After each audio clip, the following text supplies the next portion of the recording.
దిల్ రాజు గారిని మాట్లాడాల్సిందిగా కోరుకుంటున్నాము. రాజుగారు.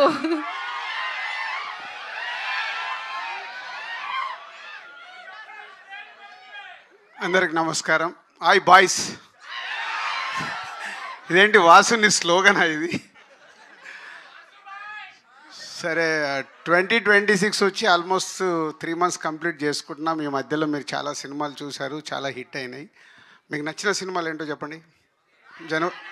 జనవరి నుంచి రిలీజ్ అయిన సినిమాలు: యుగంధర్, దురంధర్, నారి నారి నడుమ మురారి, మనశంకర్ వరప్రసాద్,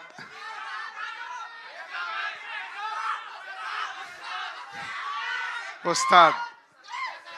అంటే నేను ఎందుకు అడుగుతున్నా అంటే, ఒకప్పుడు మేము సినిమా తీసి రిలీజ్ చేసేటప్పుడు చాలా, ఇందాక అభిలాష్ అన్నాడు కదా నా గురించి టెన్షన్ పడ్డాడని. ఇప్పుడు ప్రతి సినిమాకు మీరు మమ్మల్ని అలా టెన్షన్ పెడుతున్నారు.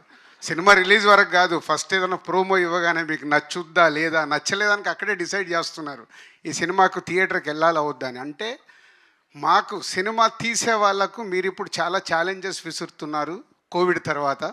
దానికి మా యంగ్ ప్రొడ్యూసర్స్, అంటే నేను యంగే, అంటే ఇందాక వాసు అన్నాడు కదా, బన్నీ వాస్ అండ్ యువి వంశీ ఫస్ట్ ఆర్య సినిమాతో సినిమా ఫీల్డ్లోకి వచ్చారు. West Godavari distributor Bunny Vas, Nellore distributor UV Vamsi. అప్పటికి ఇంకా బన్నీ వాసు కాలేదు వాడు. బన్నీ మెల్లిగా మెల్లిగా మెల్లిగా అయిన తర్వాత బన్నీ వాసు అనేది ట్యాగ్ లైన్ కూడా నేనే ఇచ్చా, ఏమని పిలవాలి వాసు అని. సో ఈరోజు అటు వాసు GA2లో కానీ వంశీ టు యూవీలో సక్సెస్ఫుల్గా జర్నీ చేస్తూ ముందుకెళ్తున్నారు. పోతే బన్నీ వాసుకేమో రైట్ సైడ్ బన్నీ ఉన్నాడు, వంశీకేమో లెఫ్ట్ సైడ్ ప్రభాస్ ఉన్నాడు. సో అలా వాళ్ళు సినిమా పైన ఇంట్రెస్ట్తో ఇద్దరు అలా ప్రొడ్యూసర్స్ అవ్వడం, డిస్ట్రిబ్యూటర్స్ నుంచి ప్రొడ్యూసర్స్ అవ్వడం, లైక్ మమ్మల్ని ఇన్స్పిరేషన్గా తీసుకొని సక్సెస్ఫుల్గా సినిమాలు తీయడానికి మెయిన్ పంతా స్టోరీ.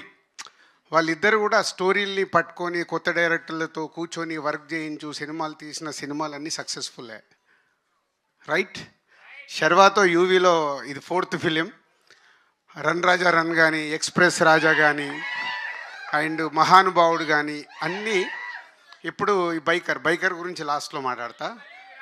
సో ఇలా మంచి సినిమాలు వచ్చేటప్పుడు అటు వంశీ అండ్ టీం, ఇటు వాసు తీస్తున్న సినిమాల్లో స్క్రిప్ట్ని పట్టుకున్నప్పుడు డైరెక్టర్స్తో కూర్చుండి వర్క్ చేసినప్పుడు సక్సెస్ఫుల్ సినిమాలు. అది నా ఫార్ములా.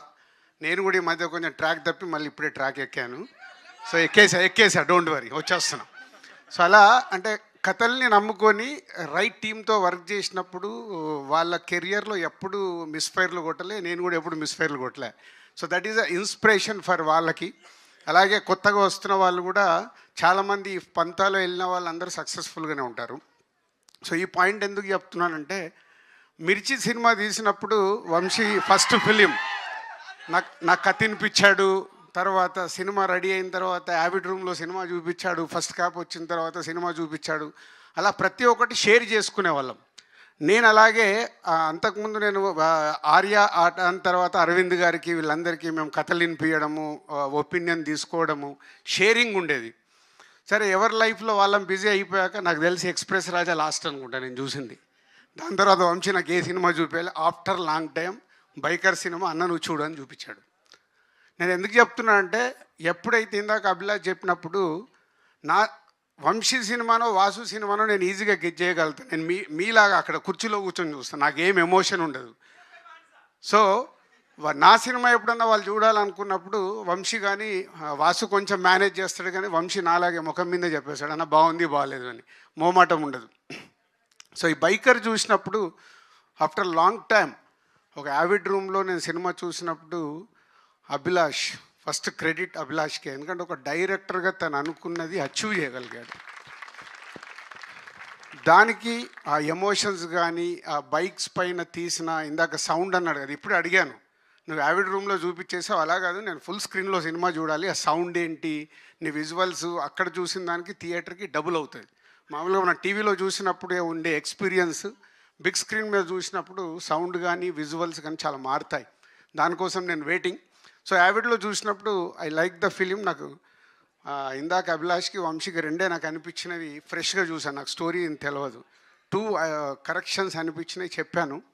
వాళ్ళు ఇమీడియట్గా చేసుకొని నాకు వంశీ ఫోన్ చేశాడు, అన్న మీకు అనిపించే చేశానని. So this film is going to super hit. అట్లా లేదమ్మా, మీరు అదేం లేదు, మార్నింగ్ షో చూసి మళ్ళీ మీరే అంటారు. ఇప్పుడు నన్ను కూడా తిట్టుకుంటారు రేపు మీకు నచ్చలేదు అనుకో. అది నాకు క్లారిటీ ఉంది. ఈ సినిమా సూపర్ హిట్. మీరు థియేటర్కి వచ్చి ఎంజాయ్ చేస్తారు. ఎందుకంటే ఇందాక అభిలాష్ చెప్పినట్టు father and son emotion super. అలాగే వాళ్ళిద్దరి మధ్యలో ఉండే కాన్ఫ్లిక్ట్, ఫాదర్ అండ్ సన్ మధ్యలో ఉండే కాన్ఫ్లిక్ట్ సూపర్. విజువల్స్, బైక్తో రేట్ చేసిన ఎపిసోడ్స్ సూపర్. అండ్ ఇలా ప్రతి ఒక్కటి almost 2.5 hours film. And release అయిన సాంగ్స్ కూడా చూశారు. మ్యూజికల్గా Ghibran is given is very good. Yuvraj visuals, ఇలా ప్రతి ఒక్కరు పార్టిసిపేషన్ చేశారు ఈ సినిమాకి, ఆల్ టెక్నీషియన్స్. అది ఎప్పుడు సాధ్యమవుద్దంటే అప్కమింగ్ తనకు సెకండ్ ఫిలిం డైరెక్టర్ కాబట్టి అది రాసుకొని అనుకున్నది తీసుకునే వరకు యూవి వంశీని కూడా బాగా కష్టపెట్టాడు. అలాగే వాళ్ళ యాక్టర్స్ని కూడా కష్టపెట్టారు. స్పెషల్గా ఇందాక రాజశేఖర్ గారి గురించి కూడా మాట్లాడతాను నేను. చెప్పారు ఇందాక అభిలాష్ 8:30కి వచ్చేవారని.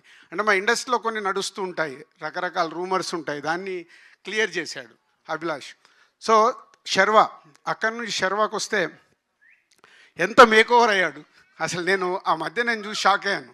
ఎందుకంటే మేము శతమానం భవతి కానీ జాను 2 సినిమాలు చేశాము శర్వాతో మా సంస్థలో. సో శర్వ అయిన మేక్ ఓవర్ బికాజ్ ఆఫ్ ఈ క్యారెక్టర్కి కావాల్సిన బైక్ రేస్ కావాల్సిన ఆ వెయిట్ అవన్నీ క్యాలిక్యులేట్ చేసుకొని డైరెక్టర్ అడిగాడని Sharwa is a good job. అంటే పర్ఫార్మెన్స్ కానీ everything is a super. Looks, costumes, everything. శర్వాని స్క్రీన్ మీద మీరు ఆల్రెడీ సాంగ్స్లో దీంట్లో చూశారు కదా, అలా అద్భుతంగా శర్వ మేక్ ఓవర్ అయ్యాడు. అండ్ హీరోయిన్ లవ్ స్టోరీ దగ్గర కానీ వైఫ్ అండ్ హస్బెండ్ మధ్యలో ఉండే రిలేషన్స్, ఈ బుడ్డోడు వీడు ఉన్న స్క్రీన్ ప్రజెన్స్ తక్కువ, ఇందాక ఎలా అయితే మాట్లాడాడో స్క్రీన్ మీద కూడా అలాగే ఎమోషన్స్ సూపర్గా పండించారు. ఎమోషన్స్ అది ఓన్లీ బికాజ్ ఆఫ్ డైరెక్టర్ తను రాసుకుంది స్క్రీన్ మీదకి వచ్చేలాగా చేశాడు. దానికి నో డౌట్ ఫస్ట్ డైరెక్టర్ తను అనుకున్నది తెచ్చుకోవటానికి అందరితో యాక్ట్ చేయించుకోవడం అనేది అది only director job. Your done is very good job Abhilash. Vasu నువ్వేదో ఆశపడుతున్నావు, బట్ వెయిట్ చేయి ఒక 2 years అంటే అభిలాష్కి ఏదో చెక్ ఇస్తాను. సో అలాగే అదర్ యాక్టర్స్తో పాటు రాజశేఖర్ గారు, ఇందాక 2.0 అని వాసు ఎవరు అన్నారు.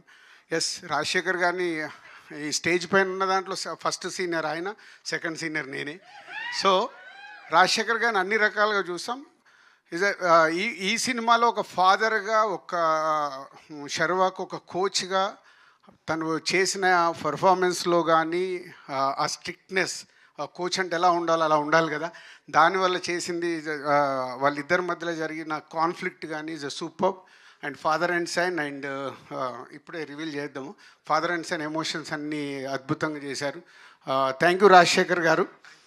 ఎందుకంటే ఇప్పుడు మీరు ఇలా ఓపెన్ అయినప్పుడు మేము రేపు కథల్లో మీ దగ్గరికి ఈజీగా అప్రోచ్ అవ్వగలుగుతాం. ఓకే, రాజశేఖర్ గారిని క్యారెక్టర్లో అడగొచ్చు అని. సో మీరు ఇలా ఇండస్ట్రీకి మళ్ళీ 2.0గా రావడం చాలా happy sir. Thank you, welcome. And UV Vamsi, మొన్న ఈ మధ్య నేను ఇందాక కథ గురించి మాట్లాడాను కదా, సంతోష్ శోభన్తో, నాకన్నా ముందు మీరే చెప్పేస్తారు కదా.